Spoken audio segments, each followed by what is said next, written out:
Well, hello again, and thanks for tuning in to these videos. I'm making them for suddenly homeschooling families. Those of you who maybe are finding yourself surprise homeschooling this year, this has been kind of a fun process for me to make these videos because it's kind of, I don't know, helping me to think about why I do the things I do and what I actually do. And I hope that it has been a support and encouragement to you. I'll give you the disclaimer. My kids are playing right outside, so it's very possible they're going to run in with friends maybe. So I apologize for any interruptions, but I'm going to try to just quickly make this video on a topic that I keep hearing. So the question that I keep getting is, how do I choose curriculum? And I want to start off by saying, obviously some of you are beginning to hear from your school districts that they will be 100% distance learning as the school year opens here just in a few weeks for some schools.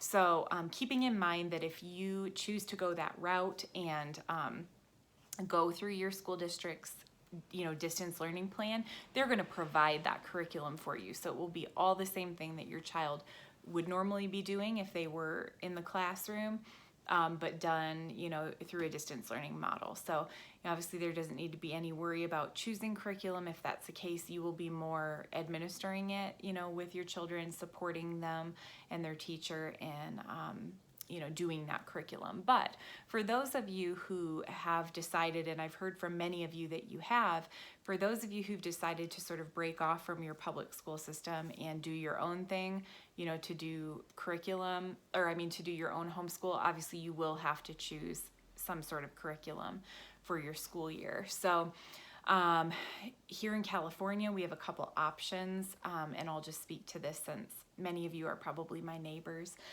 You can either accept, state funds for your homeschool, and you would be tied to still your school system. I'm not 100% sure on this. I may be getting some of the details wrong, but you would be tied to either the school system or like a charter school, and you would be checking in with the teachers there. They will provide funding for you to purchase curriculum and things like that, lessons.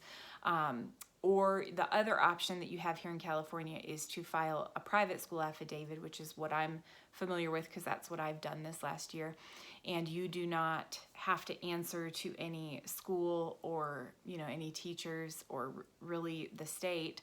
And you can choose your own curriculum. You're kind of, kind of off their radar. You're not real accountable to them, other than between October 1st and October 15th, you have to file your private school affidavit. So don't do that now. If you've decided to be a private school, don't fill that out now. You would be filling it out for last school year if you did it now.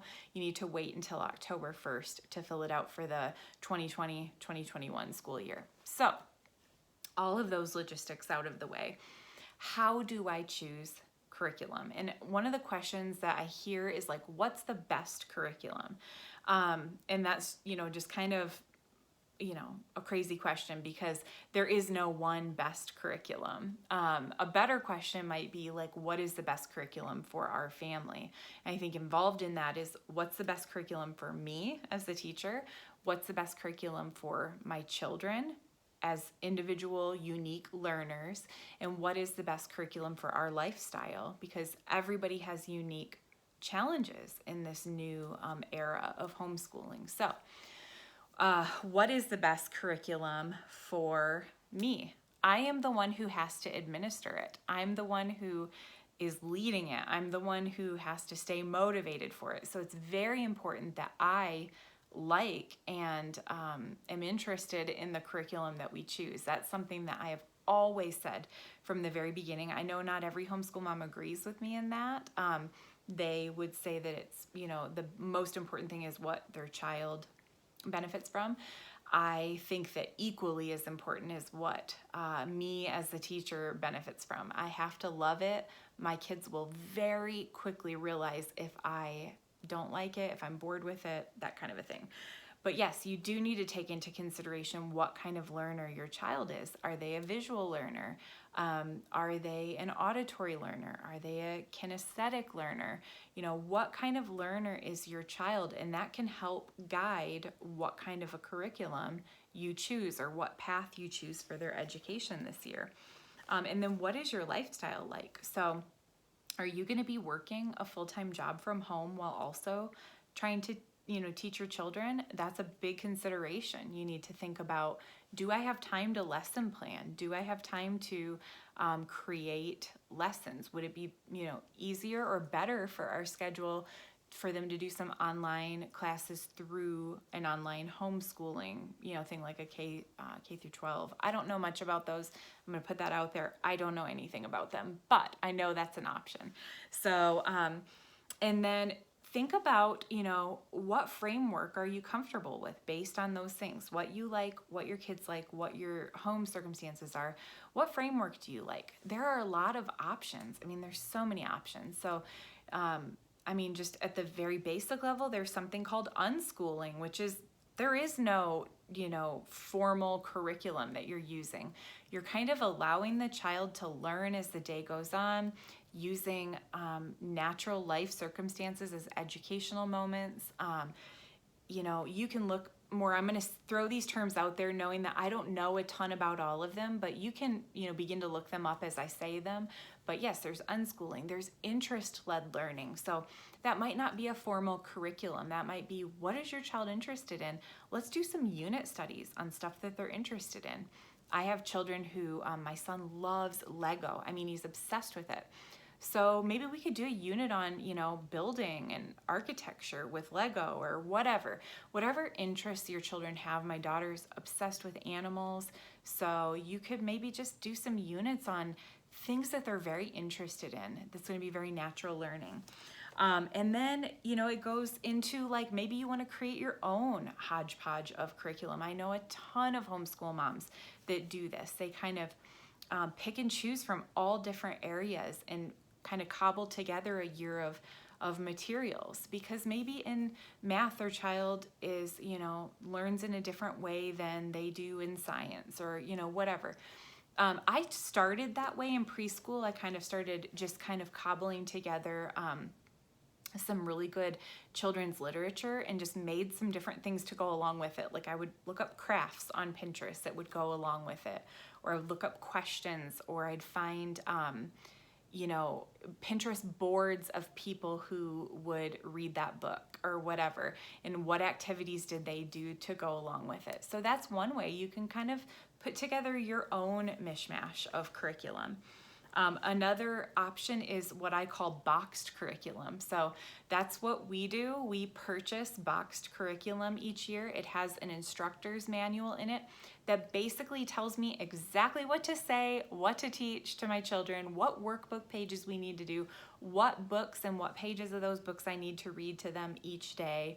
I feel really comfortable with that because I didn't really know what I was doing when I started homeschooling. I felt very overwhelmed by putting together my own curriculum. So you could certainly purchase, an already established curriculum. The one I use is called Sunlight. That is a Christian boxed curriculum. The secular version of that is called Bookshark. So you could look into that. There are other great options like My Father's World, Abeka.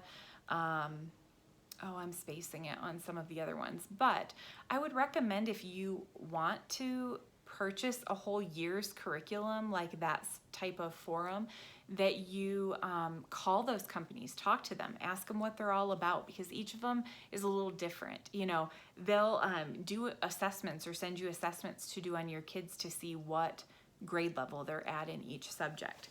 So I just wanted to quickly give you the backstory of why we chose the curriculum we did, why we chose Sunlight.